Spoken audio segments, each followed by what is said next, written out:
Welcome to my channel Unleash Your English, my friend. Let me ask you something. Do you believe a garden can change a life? What if that garden was a secret? What if that secret could heal sadness, bring back joy, and even make someone walk again? Today, you'll hear a story about a lonely girl, a sick boy, and a garden that changed everything. It's not just a story. It's a journey. It's English. It's life. Comment below. Do you believe a place can change a person? Let's begin. Chapter 1. The Girl Nobody Loved. Mary Lennox was not a happy child, and she was not a kind child. She lived far away from England, in a hot country called India. But she did not laugh in the sunshine. She did not play with other children. She was always alone. Her face was thin and angry. Her eyes were cold. Her voice was always shouting, always saying, "Do this, do that." She never smiled. Why was she like this? Because nobody ever loved her. Nobody ever hugged her. Nobody ever said, "You are special." Her parents were too busy. Her father was an important officer. He worked all day and never had time for his little girl. Her mother was very beautiful. She went to parties and wore nice clothes. But she never wanted to be with Mary. Mary was not pretty. She was not sweet. So her mother gave her to the servants and forgot about her. A servant named Kamala had to care for Mary. She washed her, dressed her, and fed her. But she was just doing a job. Kamala had her own children to love. Mary was just another task. So Mary grew up like a plant with no water. Dry, cold, alone. She never played. She never shared. She never learned to love. She learned to command. "Kamala, give me food." "Kamala, I don't want this toy." "Kamala, go away." Kamala listened. She always listened. Because she was afraid. Because in that house, even a little child had power if her parents were rich. Mary had everything: clothes, toys, a beautiful home. But she had no love. And without love, even the richest life is empty. So she became selfish, rude, and lonely. Not just on the outside, but inside her heart too. And then, something terrible happened. One morning, Mary woke up. It was very quiet. Kamala was not there. A different servant stood by her bed. Mary sat up and said, "Where is Kamala? I want her now." But the servant looked afraid. She didn't answer. She just whispered, "Kamala, she cannot come." Mary did not understand. Why was the house so quiet? Where was everyone? She got up and walked through the rooms.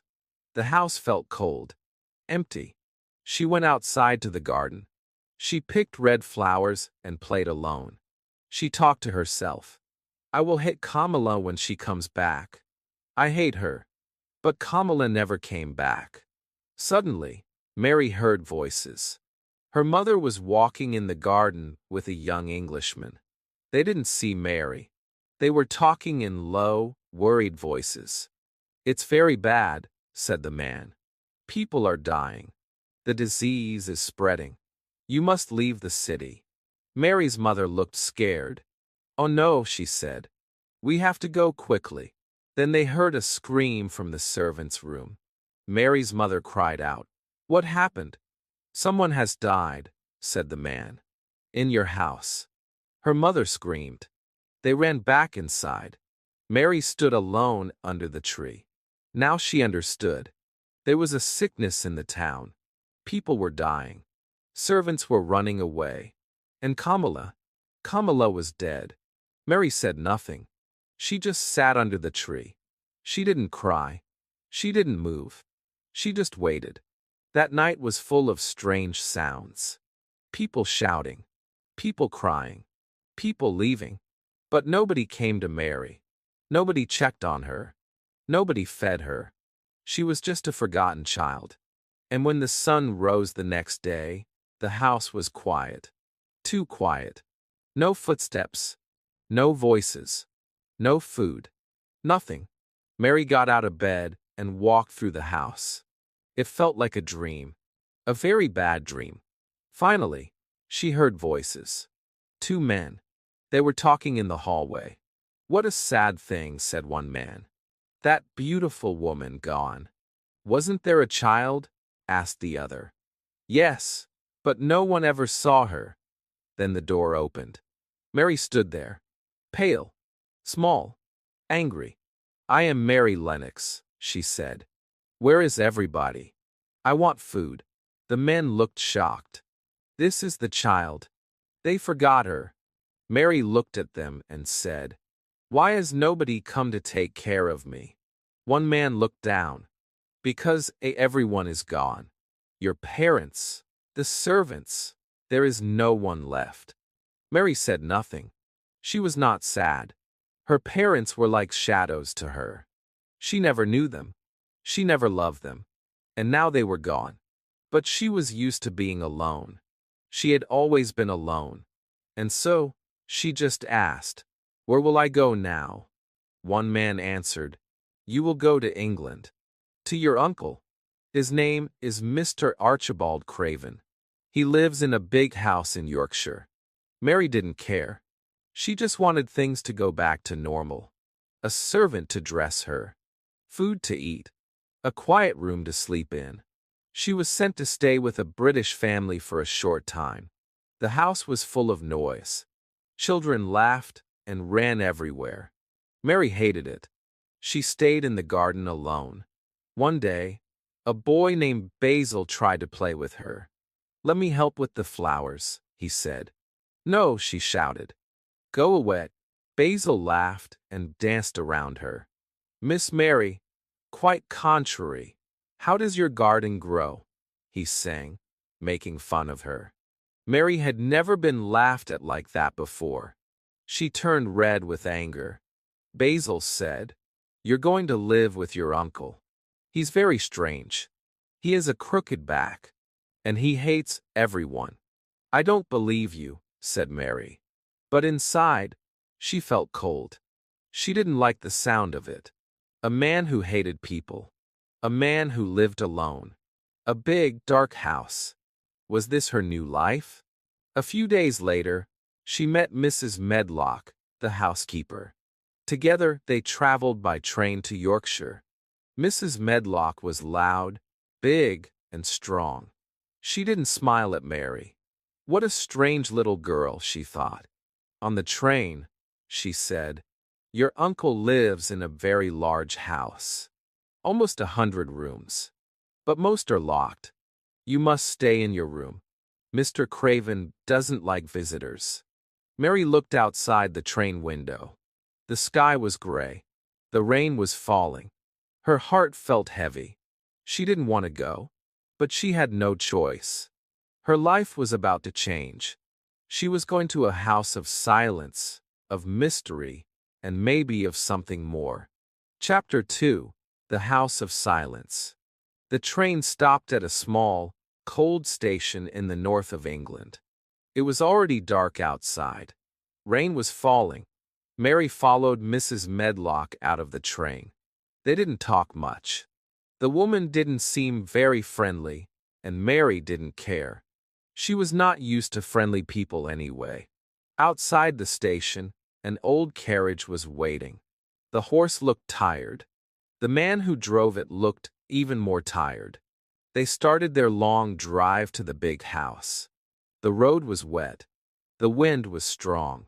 The land outside looked strange. No trees. No houses. Just wild land. It looked empty, like a gray sea. Mary looked out the window and asked, "What is this place?" Mrs. Medlock said, "It's called the moor. It's wild. And your uncle's house is right on the edge of it." The wind made a strange sound. It moved across the moor like a voice crying in the night. Mary listened. "What is that noise?" she asked. "It sounds like the sea." "No," said Mrs. Medlock. "That's just the wind on the moor." Mary didn't like it. It was too loud, too lonely, too different from India.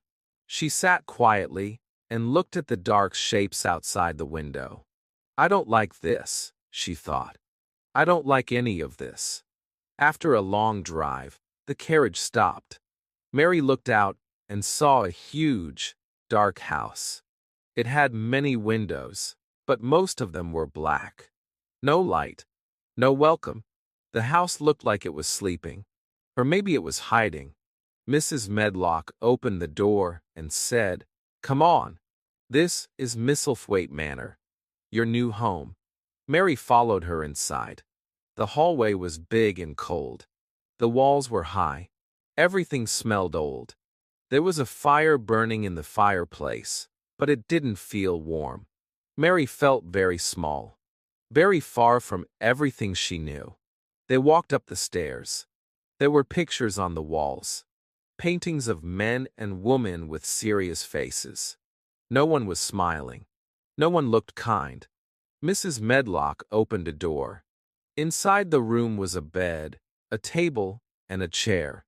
A fire was burning here too. "This is your room," she said. "Eat your supper. Then go to bed. And remember, don't walk around the house. Mr. Craven doesn't like it." Then she left. Mary sat alone. She looked at the food on the table. She wasn't very hungry, but she ate a little bread. She drank some warm tea.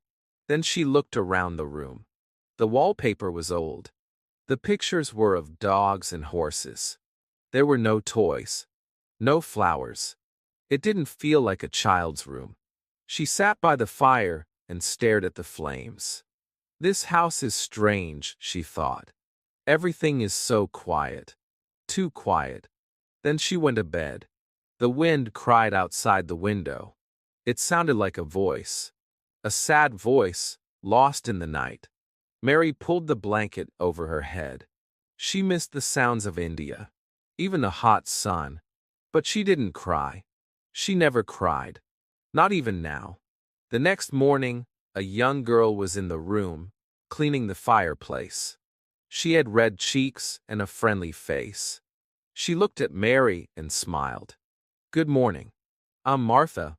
Mary looked at her. "Who told you to speak to me?" she asked. Martha laughed. "No one. I just like to talk. Don't you?" Mary didn't answer. She looked out the window. "What's that outside?" she asked. "That's the moor," said Martha. "Do you like it?" "No," said Mary. "It's ugly." Martha smiled again. "Maybe you'll like it one day. In spring, it's full of flowers. The air smells sweet. The birds sing. I love it." Mary looked at her with surprise. This servant was not like the others. She talked too much. She was not afraid of Mary. "In India, we don't talk to servants," Mary said. "We give orders." "Well," said Martha, "you're not an Indian now." Mary didn't like her answer, but she didn't know what to say. She had never met someone like Martha. "Are you going to dress me?" Mary asked. Martha laughed. "Dress yourself, miss. You're not a baby." Mary was shocked.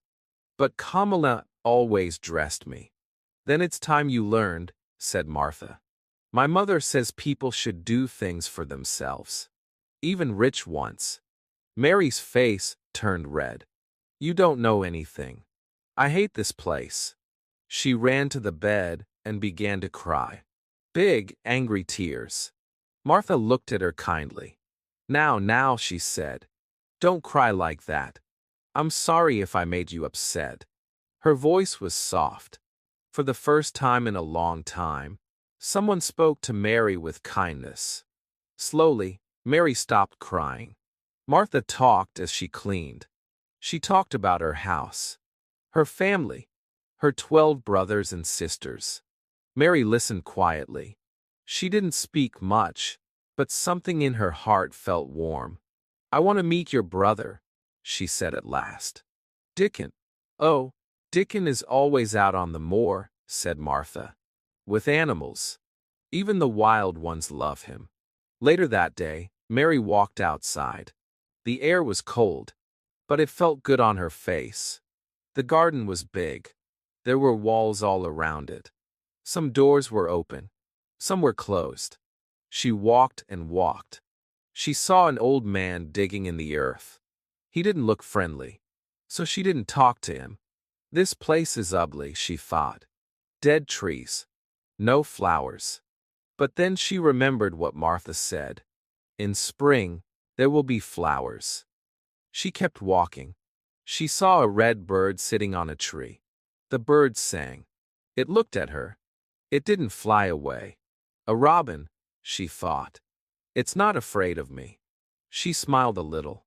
The first real smile on her face.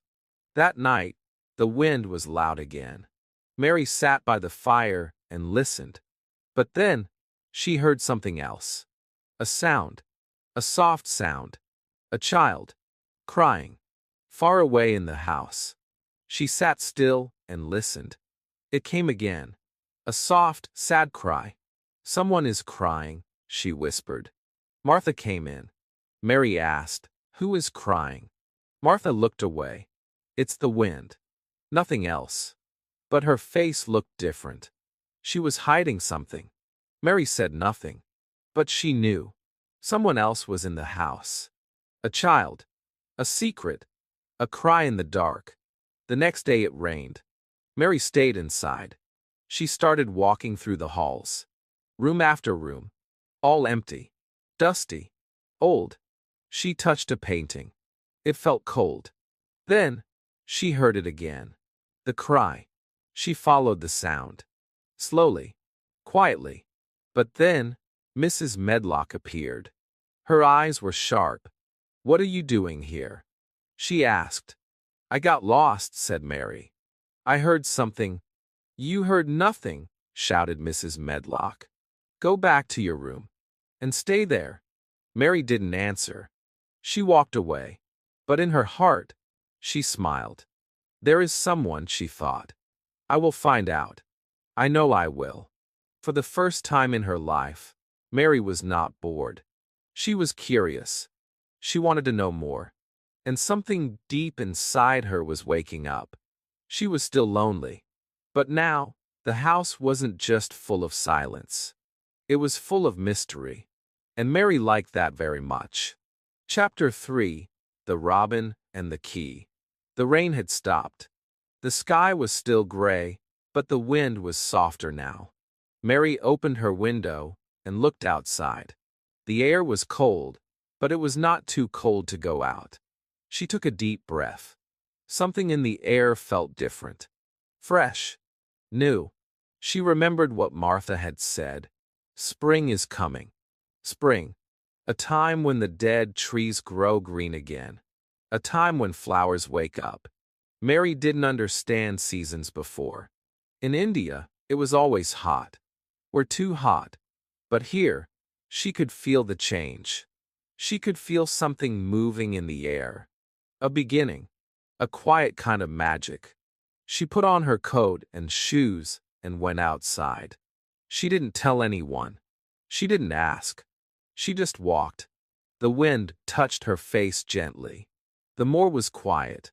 The garden wall stood tall and still. She walked past empty flower beds. The trees had no leaves yet. But she noticed something new, small green tips coming from the ground. Shoots. Life. It made her heart feel lighter. She kept walking. As she turned a corner, she saw him. A little red robin sitting on the wall. His head was turned to one side. He was looking at her. He did not fly away. He stayed. Mary stopped. She looked back at the robin. They both stood still for a moment. The bird moved his head again and made a small sound. Then he flew from the wall to a tree branch. He looked at her again, as if to say, "Come this way." Mary followed slowly. She didn't want to scare him. The robin hopped from branch to branch, tree to tree, always just a little ahead of her, as if he wanted her to see something. Something important. Something secret.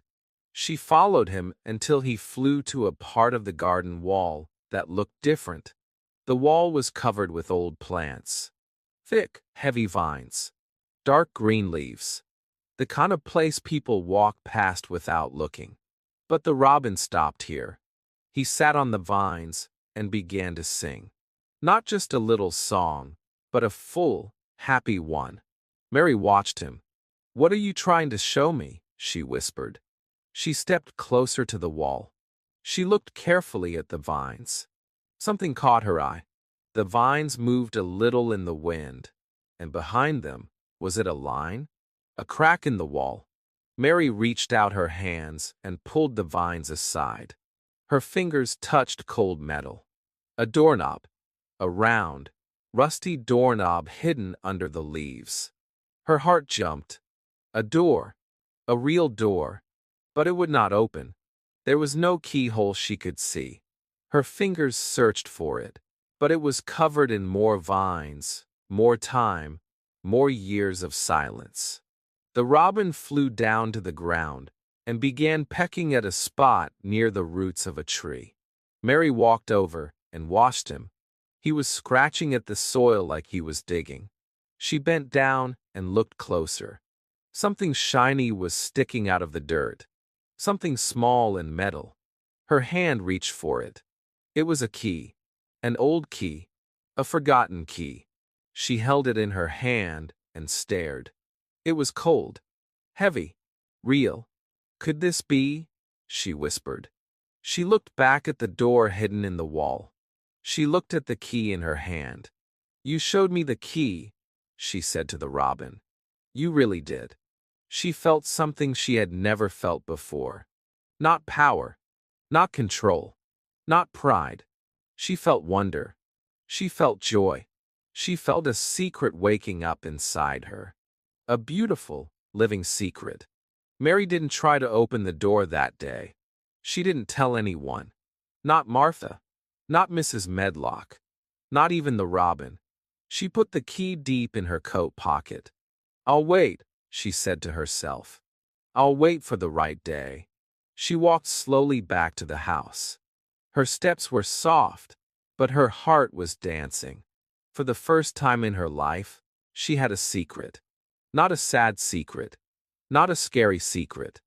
A happy one. A magical one. A secret garden waiting for her. The next day, Martha came back after her day off. She was smiling and full of stories. "I told Mother about you," she said. "I told her you were lonely and didn't like to eat much. She sent you a gift." Mary was surprised. "A gift? For me?" "Yes," said Martha. "We don't have much," but she said, "that poor girl needs something to do. She needs to be strong. She needs to play. So she bought this from a man who came to the door." Martha pulled something from her bag. It was a skipping rope. Mary stared at it. She had never seen one before. "What is it?" she asked. "A skipping rope," said Martha. "Watch." Martha jumped up and began skipping in the room. 1, 2, 3, up to 50, then 100. Her feet moved fast. Her face was red with joy. Mary watched, amazed. "It looks like fun," she said. "It is fun, and it's good for your health. Try it." Mary took the rope. She was clumsy at first. Her feet didn't know what to do. But she laughed. She really laughed. And she tried again. And again. And then, she skipped. 1, 2, 3. Her hair flew in the air. Her face became red and warm. "I like it," she said. "I like it very much." She skipped all the way outside. To the garden paths. Past the old trees. The robin flew above her. She skipped and laughed and counted. Her heart was light. Her face was bright. She felt free. "This is what I want," she said. "I want to skip. I want to smile. I want to grow." She skipped past Ben Weatherstaff, the old gardener. He looked surprised. "Well," he said, "you look better today, Miss Mary. A bit of red in your cheeks." Mary stopped and smiled at him. "Your robin showed me something yesterday. He's a smart one, that bird," said Ben. He's got no other robins to talk to. Maybe he thinks you're a robin too. Mary laughed. Maybe I am. Then she grew serious. Ben, why is that one garden always locked? Ben's face changed. His smile disappeared. He picked up his spade. You shouldn't ask about that, he said. It's not your business. But I want to know, Mary said. No one has gone in for 10 years. What? Ben looked at her. His eyes were sad. It was Mrs. Craven's garden, he said. She loved it. Your uncle loved her. But one day, she fell from a tree inside that garden. She died the next day. Mr. Craven locked the door, buried the key, said no one must go in again. Ever. Mary listened quietly. That's very sad, she said. Yes, said Ben. Sad and strange. He hasn't smiled since. He travels most of the time now. He doesn't want to remember.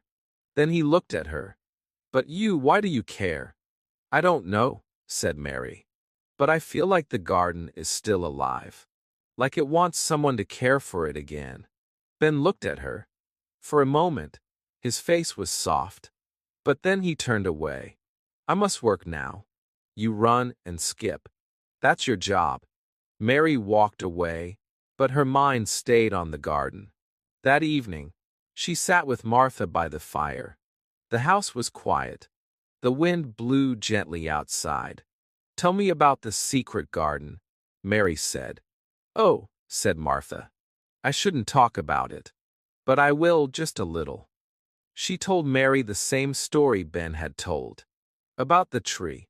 About the fall. About the sadness. It was her favorite place, said Martha. She and Mr. Craven were happy there. After she died, he couldn't even look at it. Mary felt her heart get heavy. Poor Mr. Craven, she said. It was the first time she felt sorry for someone other than herself. Just then, the wind shook the windows. And under the sound of the wind, Mary heard it again. The cry. A child. Soft. Sad. Real. Can you hear it? She asked. That crying. Martha froze. No, she said quickly. It's just the wind. But her voice sounded wrong. Mary knew. It's not the wind, she whispered. There's someone else in this house. That night, Mary lay in bed. She held the skipping rope under her blanket, and in her pocket, the old key. She touched it with her fingers. Cold, strong, full of secrets. I will find the door again, she said to herself. I will open it. I will go inside. Her eyes closed, but her heart stayed awake, full of dreams, full of magic, full of something new. The secret was calling her, and Mary was ready to follow it. Chapter 4. Inside the Secret Garden. It was morning. The sky was soft gray, but the rain had stopped. The wind was light. The air smelled clean. Mary woke up early. She opened the window and looked outside. She could hear the birds singing. The robin was somewhere nearby. She felt something inside her chest, a kind of pull. A feeling that said, go. Not to the house. Not to the moor. But to the wall. To the garden. The secret garden. She dressed quickly and took the old key from her coat. She touched it with her fingers. It was cold, heavy, and real. It was her secret. No one knew. Not Martha. Not Mrs. Medlock. Not even Ben. Only the robin. And now it was time. She walked through the garden paths with quiet steps. She passed the trees, the old stone bench, the dried flowers, and the empty beds. The wind touched her hair. She stopped at the wall covered in vines. Her heart was beating fast. She looked around. No one was there. The robin sat on a branch and watched her. He didn't sing. He was still, like he was waiting too. Mary reached out and moved the leaves again. There it was, the doorknob. Her hands shook. She took the key from her pocket. Slowly, she pushed it into the lock. It made a soft sound, click. The door opened. Just a little. Enough for her to step in. Mary pushed the door fully open and walked inside. Then she closed it behind her. She stood very still. Her eyes were wide. Her mouth was open. She could not speak. She could only look. She was inside the secret garden. It was quiet. Very quiet. The air was still. The garden looked like a dream. It was not clean or perfect. It was not full of flowers. But it was full of something else. Life. Old trees stood like sleeping guards. Vines grew on the walls. The ground was wild. But here and there, small green shoots pushed up through the brown earth. New life. Hidden life. Silent, but strong. Mary took a step. Then another. She walked slowly across the grass. It was thick in some places, thin in others. She saw roses. Old rose trees with long, gray branches. Most looked dead. But when she looked closer, she saw small buds. Tiny green dots. They are not dead, she whispered. They are sleeping. Her face was calm. Her eyes were soft. She walked to the middle of the garden. There was an old stone seat under a tree. She sat there. She didn't speak. She didn't think. She just felt. For the first time in her life, she felt peace. She stayed there for a long time. The robin flew above her. Sometimes he sang. Sometimes he just watched. Mary smiled. You knew this place was here, she said to him. You show me the way. The robin tilted his head and chirped. He seemed happy. After a while, Mary stood up. She walked to the flower beds. She looked at the ground. Many shoots were growing.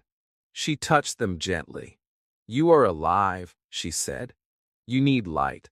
You need space. She began to work. She pulled out the thick grass around the baby plants. She moved away the dry leaves. Her fingers touched the earth.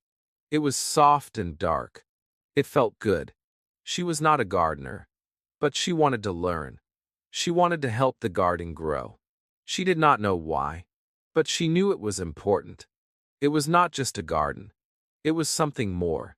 It was hope. She worked for 2 hours. Then 3. Her coat got dirty. Her hands were brown with soil. Her face was red. Her heart was light. She took off her coat and left it under the tree. She didn't think about time. She didn't think about rules. She just worked. Quietly. Carefully. Joyfully. She forgot everything else. The big house. Her old life in India. Even her sadness. All of it was gone. It was just her and the garden. When the sun moved behind the clouds, she finally stood up. She looked around. The garden looked different now. Not perfect, but cleaner, softer, brighter, like it had taken a deep breath. She smiled. I will come here every day, she said. I will make this garden live again. She walked to the door. She opened it just a little. She looked outside. No one was there. She stepped out, closed the door, and made sure the vines covered it again. She touched the key in her pocket. It was still there. Safe. She walked slowly back to the house. She didn't feel tired. She felt alive. More alive than she had ever felt before. When she reached her room, Martha was waiting. Where have you been? She asked. Your face is red. Your hands are dirty. Mary smiled. I've been outside. Well, it's done you good, said Martha. You look like a real girl now. Mary laughed. She sat down to eat. She was very hungry. She ate 2 pieces of bread and drank all her tea. Martha was surprised. That's more than I've ever seen you eat, she said. Martha, Mary said, I want something. What's that? I want a little spade. And some seeds. I want to make my own garden. Martha looked at her with wide eyes. Mother said you might say that one day. Dickon can bring you a spade. And seeds too. He knows all about growing things. Dickon, said Mary softly. Will he come here? Yes, said Martha. I'll ask him to bring the things to you. Mary's eyes shined. Thank you. That evening, as the fire burned and the wind sang around the house, Mary sat quietly in her room. She looked at her hands. They were tired, but she liked that feeling. She looked at the floor, then at the fire, then at Martha. Martha, she said. I heard the crying again. Martha froze. No, miss, she said quickly. You must be dreaming. No, I've heard it more than once now. I know someone is crying in this house. Martha stood up. I must go. Mrs. Medlock is calling. She left quickly. Mary watched the door close. She sat still. There is someone, she whispered. I'm sure of it. And one day, I will find them. But for now, her heart was full. Not of questions, but of something else. Something soft and quiet and beautiful. A secret garden. And a secret smile. The next morning, Martha returned with a big smile. She was holding a box. Dickon brought this for you, she said. Mary opened the box. Inside were small packets of seeds. Peas, roses, sunflowers, and more. There was also a small spade and a tiny watering can. Mary touched the tools. She felt tears in her eyes. She didn't know why. Maybe because no one had ever given her a gift like this before. Tell Dickon thank you, she said. He said he'll come tomorrow, said Martha. He wants to show you how to use the seeds. Mary nodded. She looked out the window. The sky was clear. The sun was soft. The garden was waiting. That afternoon, she returned to the secret place. She opened the door and stepped inside. She knelt on the ground and began to dig. The robins sang. The wind moved the branches. The garden was waking up, and so was she. She thought about the boy in the house, the one who cried at night. She didn't know his name. She didn't know his story, but she would find out. One day soon. For now, she had a garden, and that was enough. Mary worked until her arms were tired. She planted seeds. She watered the soil. She cleared space for light to shine. She sat under the tree and looked around. This is my place, she said. No one knows. No one comes. Only me. And the robin. And soon. Dickon. She closed her eyes. The garden was quiet. But it was not silent. It was full of small sounds. A leaf falling. A bird singing. A seed waking. The garden was not dead. It was alive. It had always been alive. It was only waiting for someone to love it again. Mary stood up. She walked to the door. She looked back one last time. Her heart was full. Not with pride. Not with power. But with peace. She closed the door. She covered the vines. She walked back to the house. Her feet were muddy. Her hair was messy. But her eyes were bright. Inside the house, the air was still cold. The rooms were still dark. But Mary didn't feel alone anymore. She had a secret. A beautiful, growing, living secret. And tomorrow, Dickon was coming. Chapter 5. The Boy Who Believed He Would Die. It was night again. The wind moved softly across the moor. The house was quiet. But Mary was not sleeping. She sat in her bed, eyes wide open. She had heard it again. The same soft crying. Not once. Not twice. Many times now. A low, sad cry. It was not the wind. It was not a dream. Someone was crying in the house. And tonight, she decided she would find them. She got out of bed and put on her robe. She opened her door quietly and looked down the dark hallway. The house was big, full of old paintings and thick carpets. The air was cold, but Mary was not afraid. She followed the sound. Around one corner. Up a small stair. Past closed doors. The crying was clearer now. A child. Not a baby. A boy. She reached a large door. It was half open. The sound was coming from inside. Mary pushed the door open and stepped into the room. It was big and full of heavy furniture. The bed was in the middle, with soft white pillows and long curtains. A small lamp was lit near the bed. A boy was lying there. His face was pale. His eyes were red from crying. His body was thin and still. He looked up and saw Mary. "Who are you?" he whispered. "Are you real? Are you a dream?" "I'm Mary Lennox," she said. "Mr. Craven is my uncle." The boy's eyes widened. "Then we are cousins. I'm Colin. Colin Craven. This is my room." Mary looked at him. He looked weak. But he had something in his eyes. Not just sadness. There was something proud, something sharp, like he expected people to be afraid of him. "No one told me about you," she said. "No one tells anyone," he replied. "I'm always in bed. I'm always sick. People think I will die. Maybe I will." Mary walked closer to him. She didn't sit. She didn't smile. She looked straight into his eyes. "Why do you think you will die?" she asked. "I have a crooked back," Colin said. "Like my father. I've always been weak. The doctors say I can't walk, that I'll never grow strong. So I stay here, in this bed, and wait to die." Mary said nothing for a moment. Then she said something that surprised even herself. "You don't look like you're going to die. You look like someone who wants attention." Colin blinked. "What did you say?" "You're not dead," she said. "You're just lonely. Just like I was." Colin stared at her. Then something strange happened. He laughed. A soft, tired laugh. "You're funny," he said. "No one ever talks to me like that. Everyone is scared I'll get angry." "Then they are silly," Mary replied. "You were just a boy, like any other boy."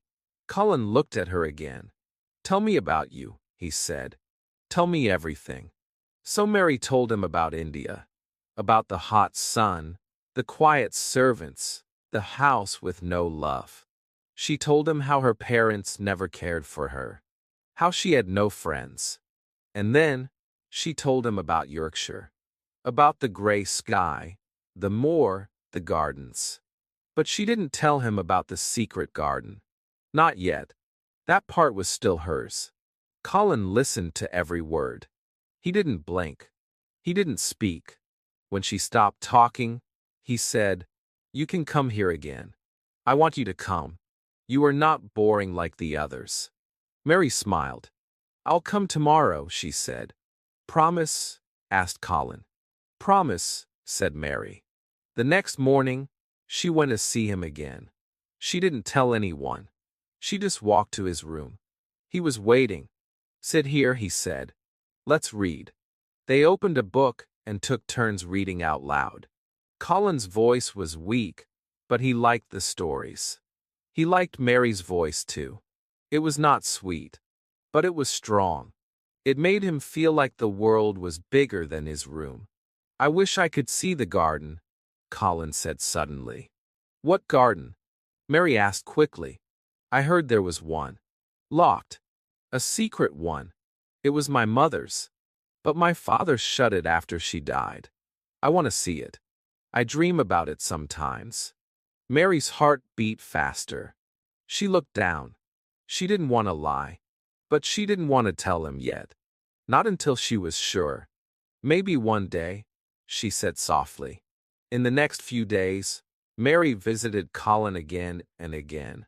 They read books, told stories, played little games. He was still in bed, but he laughed more. He looked brighter. His eyes looked less tired. The servants were surprised. "What is happening?" they asked. "Why is he smiling?" But one day, something went wrong. Mary didn't come to see him. She had gone out to the secret garden. The sky was clear, and the shoots were growing faster. She was pulling weeds and talking to the robin. Time passed quickly. When she came back to the house, Martha said, "Miss Mary, he was angry all afternoon. He asked for you many times. He even screamed." Mary went to his room. Colin looked away. His face was red with anger. "You didn't come," he said. "I was outside," said Mary. "I was busy." "With that Dickon boy?" asked Colin. "Yes," she said. "He is kind. He understands animals. He knows how to grow flowers." "I don't want him near you," Colin said. "He will take you away from me." Mary crossed her arms. "You can't tell me what to do," she said. "You are not a prince." "I am the son of the house," Colin shouted. "Everyone does what I say." "Then shout alone," Mary said. "I don't care." "You are selfish," Colin screamed. "You are more selfish than anyone," Mary shouted back. They both went red in the face. They were angry, very angry. But something good was happening too. For the first time, Colin was using his voice. He was moving his arms. His eyes were bright. He was alive. Mary walked out and slammed the door. That night, the house shook with noise. Colin was screaming again. Everyone was running around. "He'll make himself sick," cried the nurse. "He'll die." Martha ran to Mary. "Please come," she said. "Only you can stop him." Mary got up. "I'm angry with him," she said. "That's why you must go," said Martha. "He needs someone who's not afraid." Mary walked into his room. She stood near the bed. "Stop it," she said. He screamed louder. She walked closer. "Stop it now. I'm going to die," he cried.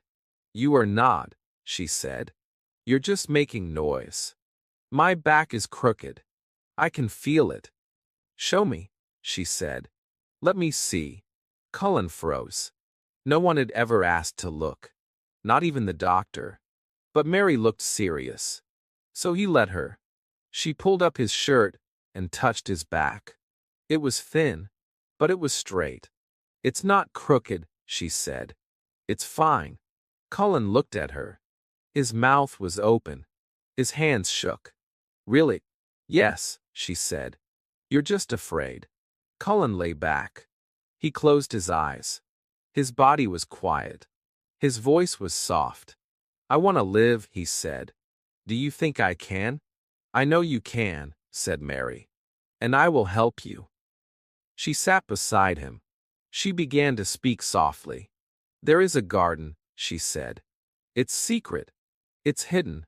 It's beautiful." Colin listened. His breath slowed. His hands relaxed. He fell asleep. The next morning, Colin was quiet. But not sad. Mary came back. She brought a book. She brought a smile. "Tell me more about the garden," he said. "Not yet," said Mary. "Soon. Will you take me there?" "Yes," she said. "One day soon." Chapter 6. Dickon and the Magic. The next morning, the sky was clear and full of light.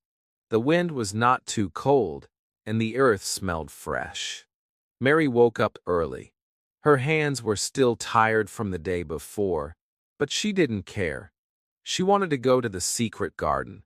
There were new shoots waiting. There was work to do. And someone very special was coming today. Dickon. She dressed quickly and tied her coat. The small spade was ready. The little watering can was full. The seed packets that Dickon had sent were in a small box near the door. She picked up everything and walked through the gardens with a quiet smile on her face. When she reached the wall, the robin was already there. He sang softly. "You're always early," she said to the bird. "You love this garden like I do." She moved the vines, opened the door, and walked in. The garden was calm and beautiful. The air was full of something Mary did not know how to name. It wasn't just wind or sun. It was something more. something warm and quiet and powerful. She sat near the old tree and looked around. One day, she said to herself, "This garden will be full of flowers." She started to dig. Her hands moved slowly, carefully, with love. She planted seeds. She watered them. She smiled. Then, she heard a sound. Footsteps. Slow, gentle. She turned. A boy stood at the garden door. He had bright blue eyes and a round red face. He looked like the moor, wild, healthy, alive. Two squirrels sat on his shoulders. A small fox walked beside him. A crow flew above. He looked at Mary and smiled. "Are you Miss Mary?" he asked. "Yes," she said. "And you must be Dickon." He nodded. "I brought the rest of the seeds," he said, "and some string for climbing plants. And this little fork for you." He held it out. Mary took it. She felt something warm in her chest. No one had ever given her gifts like this before. Dickon looked around. His eyes were wide. "So this is the secret garden," he said softly.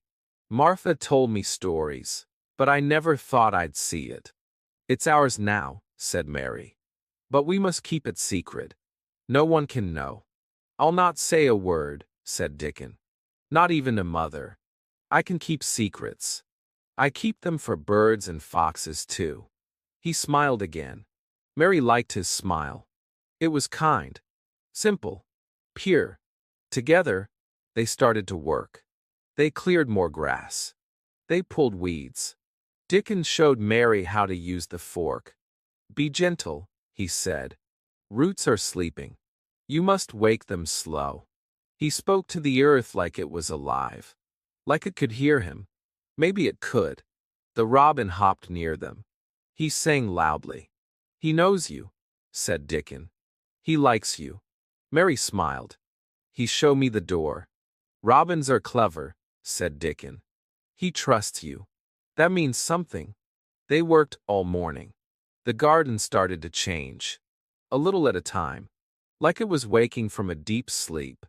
As they worked, Mary told Dickon about Colin. "He is my cousin," she said, "but no one speaks about him.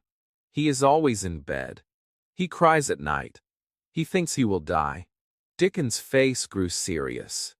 "That's sad," he said. "No child should think that." "But I don't think he will die," Mary said. "I think he just needs the garden.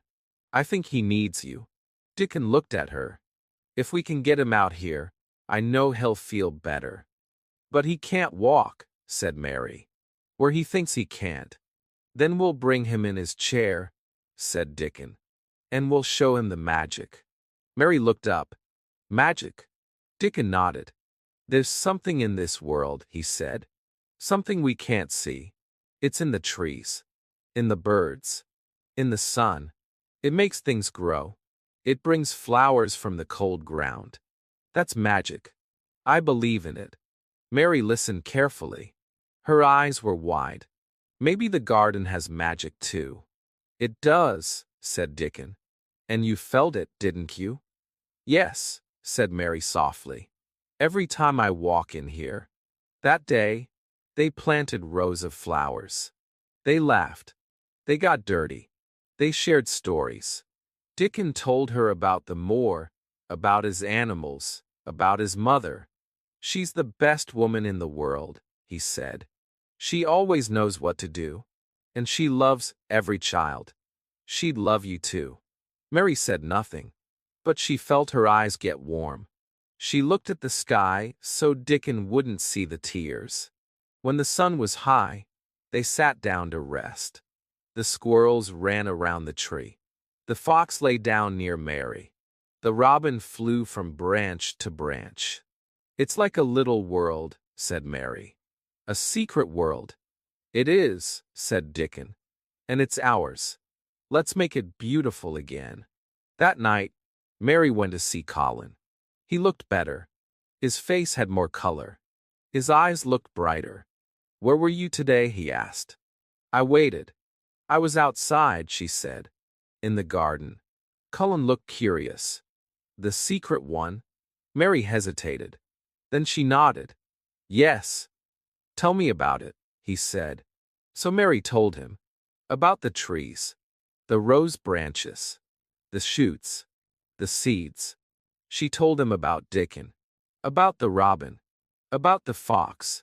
She told him everything, except where it was. Cullen closed his eyes. He smiled. I can see it in my mind, he said. It feels like a dream. I want to go. You will, said Mary. But it must be a secret. You mustn't tell the servants. I won't, said Cullen. It will be our secret. Yours. Mine. Dickon's. The garden's. Then he whispered, Will the garden help me live? Mary took his hand. Yes, she said. I believe it will.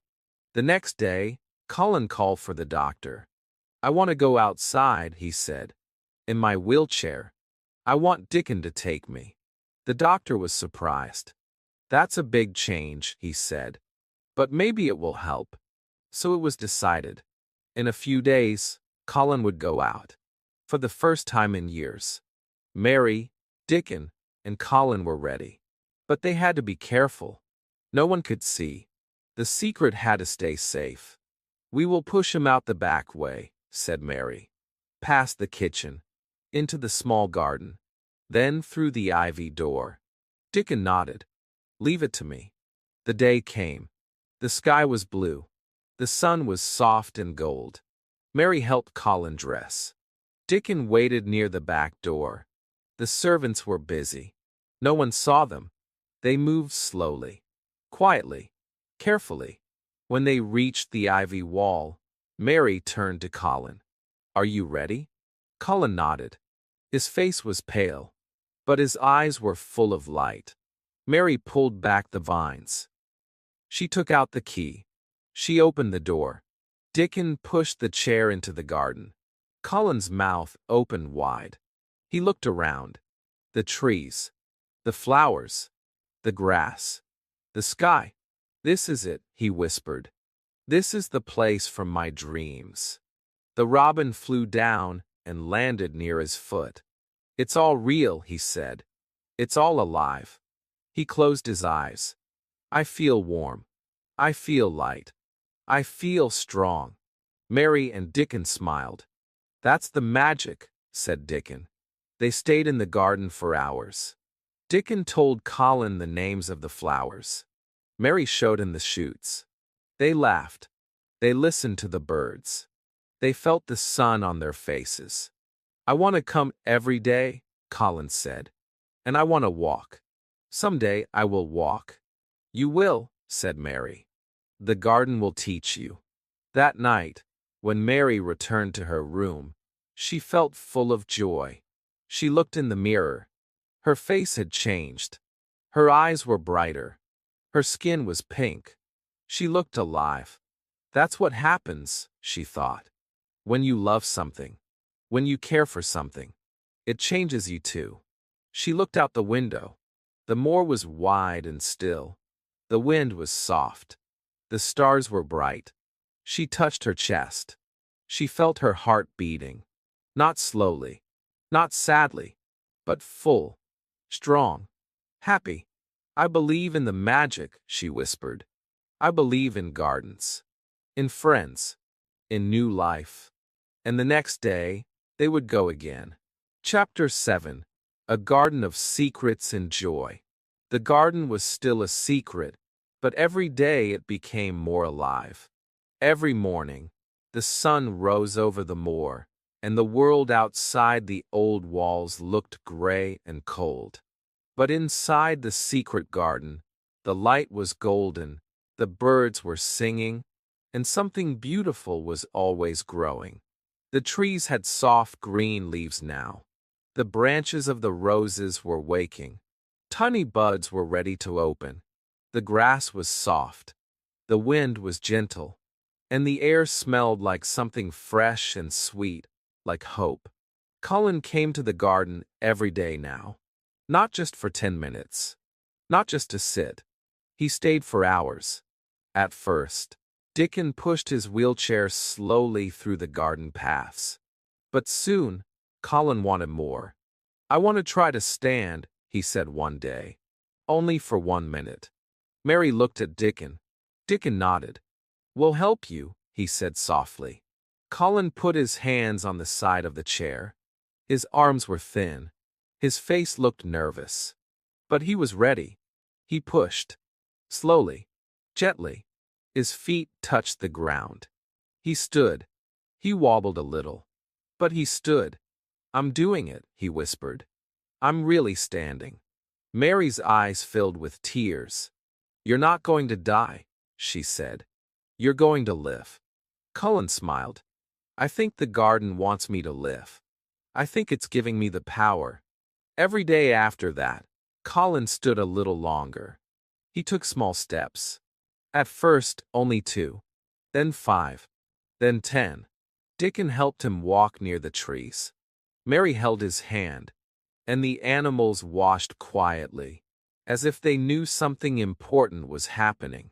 The robins sang from the wall. The fox followed them like a friend. The garden was changing, and so was Colin. But they told no one. Not even Martha. Not even the doctor. It was their secret. The 3 children, the animals, the wind, the flowers, and the garden. "People will only tell me I'm sick again," Colin said. "They won't believe I'm getting better. But I know I am." Mary nodded. "When you're strong enough," she said, "we will surprise them all." The garden became a place of laughter. They brought a blanket and had picnics under the trees. Dickon played his wooden pipe, and the animals danced. Colin told jokes. Mary sang little songs from India. They planted more flowers, picked weeds, and watered the plants together. They were not just children anymore. They were gardeners, friends, and dreamers. Each one had a reason to smile. Each one had a reason to wake up every morning. One afternoon, Colin looked around and said, "I think I am the happiest boy in the world." Mary laughed. "That's a big change from the boy who cried in bed." Colin nodded. "That boy is gone. He stayed behind in the dark room. I'm someone new now. I don't want people to be afraid of me anymore. I want to be strong. I want to run. I want to live." Dickon smiled. "You're already strong," he said, "and you'll run soon. I can see it in your eyes." Then he pointed to a tree. "Look, the rosebuds are almost open." They walked to the tree. Colin touched the soft red bud. "When the first rose opens," he said, "that will be my sign. That will be the day I show the world that I am alive." Mary felt a quiet joy in her heart. The garden was not just a place. It was a new beginning. A place of miracles. A place where pain became joy. Where fear became strength. Where a lonely girl, a sick boy, and a wild moor child could become something beautiful, together. They made plans. Colin would practice walking more each day. Dickon would bring simple tools to make the garden better. Mary would learn more about every plant. "We will take care of this garden like it's a living heart," Colin said. "It gave me life, and I will protect it." As the days passed, the weather grew warmer. The sun stayed longer in the sky. The garden was full of color. Yellow daffodils, purple crocuses, pink roses. Everything was blooming. And so were they. One morning, something magical happened. Colin stood up without help. He took 10 steps, then 20. He walked across the grass without holding anyone's hand. Mary clapped. Dickon shouted with joy. The robin flew in circles above him. "I'm walking," Colin said, laughing. "I'm really walking." That day they danced. Colin ran for the first time in his life. He wasn't fast. He wasn't strong. But he was free. His laugh echoed through the trees. His arms were in the air. He looked like a prince, full of light. Mary's heart felt like it would burst. Dickon's eyes sparkled. The magic, said Colin, out of breath. It's real. I can feel it. I believe in it more than anything. Then he stopped and looked around. But we must still keep it a secret. I don't want anyone to take this away from us. Mary and Dickon agreed. We'll tell them when the time is right, Mary said. When you're ready. They made a plan for the big day. When the roses were fully open. When the grass was soft. When the sun was bright. That would be the day they would show the doctor, the servants, and Mr. Craven that Colin was no longer a dying boy, but a living miracle. That night, Colin didn't sleep much. He was too happy, too full of hope. I feel new, he whispered to himself. I feel strong. And outside his window, the moon smiled. The garden was quiet, but it was waiting. The next chapter of its story was about to begin. The next week, they met every morning. They added more flowers. They painted small wooden signs with names. These are our soldiers, Colin said. They protect our happiness. Every seed they planted felt like a promise. A promise that things can grow again. That life can change. That love can heal. Then came the day. The robins sang louder than usual. The wind was soft. The roses were open. Their red petals danced in the sunlight. The garden was ready. It's time, Colin said. Let them come. Mary ran to find the doctor and the head servant. Come with me, she said. I have something to show you. They were confused. What is it? They asked. Just come, Mary smiled. You won't believe your eyes. They followed her through the path, past the trees, around the kitchen garden, to the old wall. Mary moved the ivy and opened the door. There, standing in the middle of the garden, was Colin. Tall, bright, alive. The doctor stopped. His mouth opened. He blinked many times. Is that? Colin laughed. Yes, it's me. But you're walking? I am. You're standing? I am. You're alive. I always was. I just needed a reason. The doctor walked slowly to him. He touched his arm, then his back. Your bones are straight. Your heart is strong. This is a miracle. It's the garden, Colin said. It healed me. The servant ran back to tell everyone. The house was full of shock and joy. Some cried. Some shouted. But one person still didn't know. Mr. Craven, Colin's father. He was still far away. Still walking in the mountains. Still carrying his sadness. We must bring him back, Colin said. I want him to see me. I want him to know that life is not over. That his son is alive. That the garden is still full of love. Mary and Dickon agreed. A letter was written. A message was sent. And the garden waited. But that is a story for the final chapter. Chapter 8. The Father, the Son, and the Garden. Mr. Craven had been away for a long time. He was not just away from Misselthwaite Manor. He was away from life.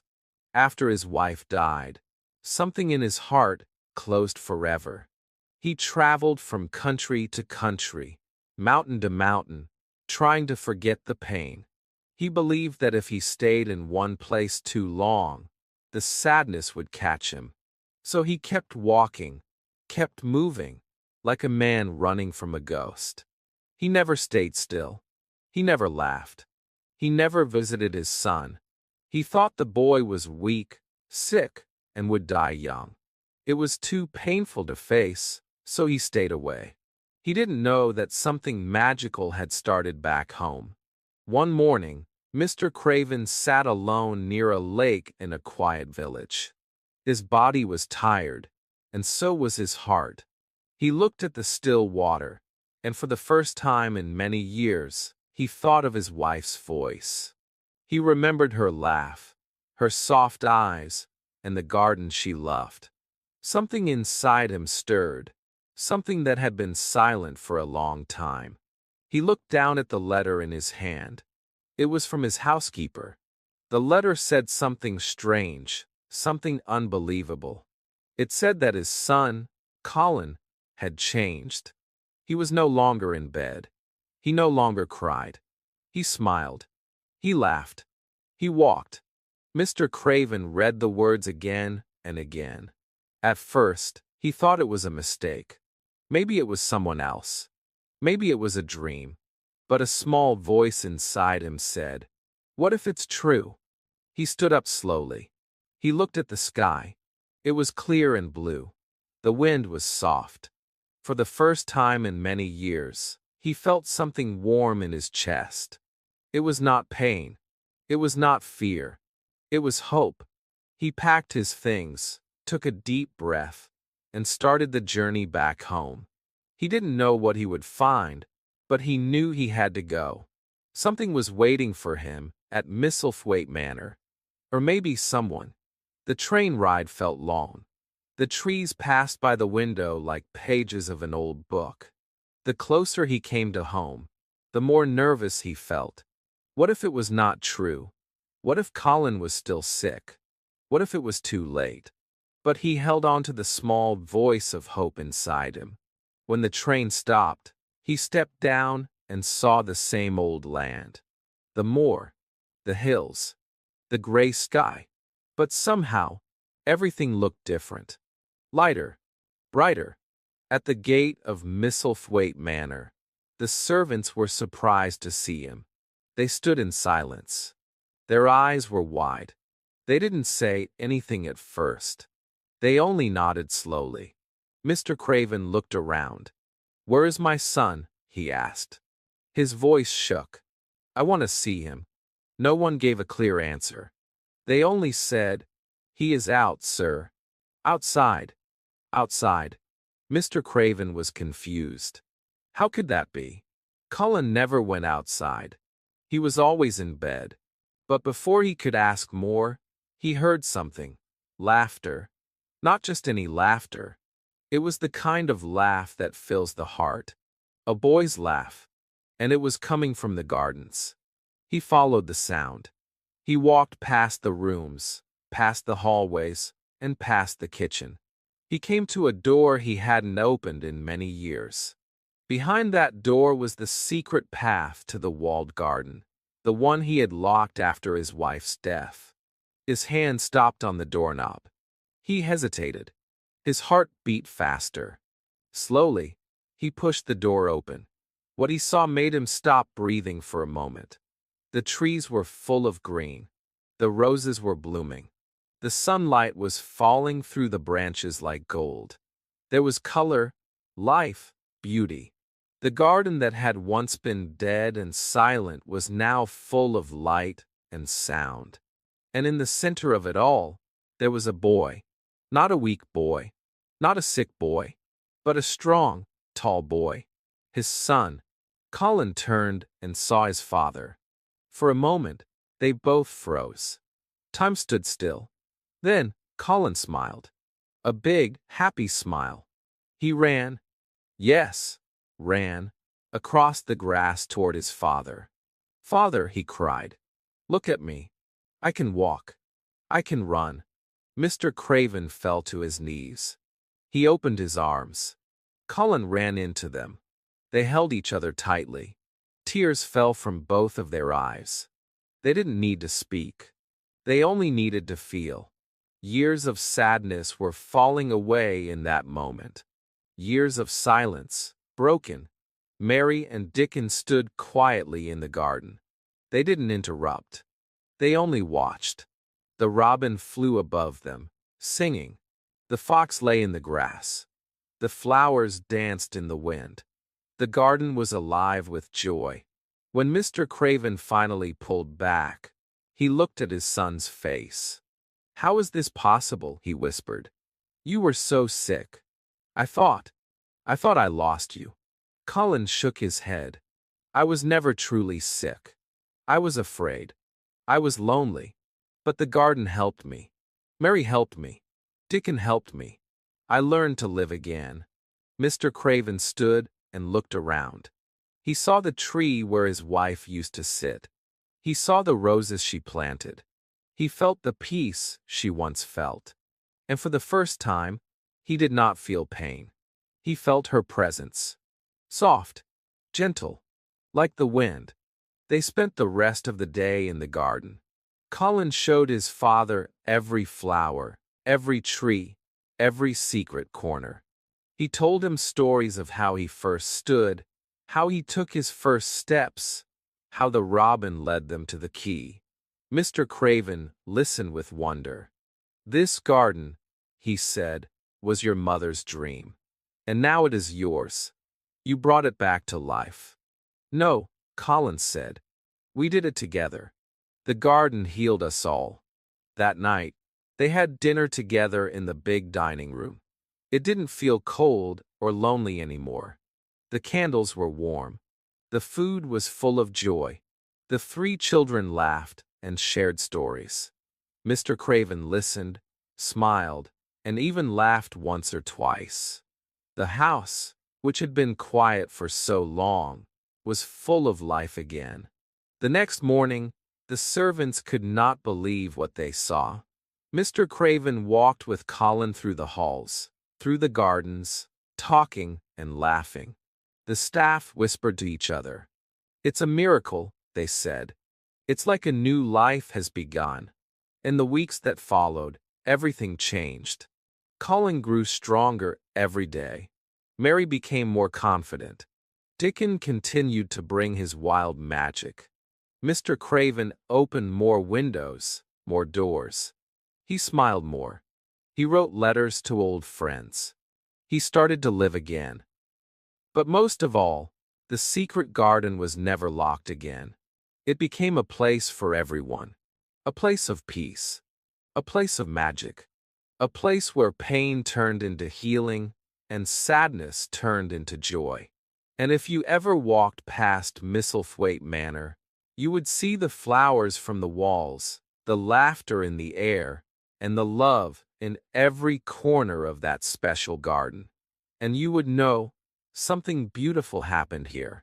Something true.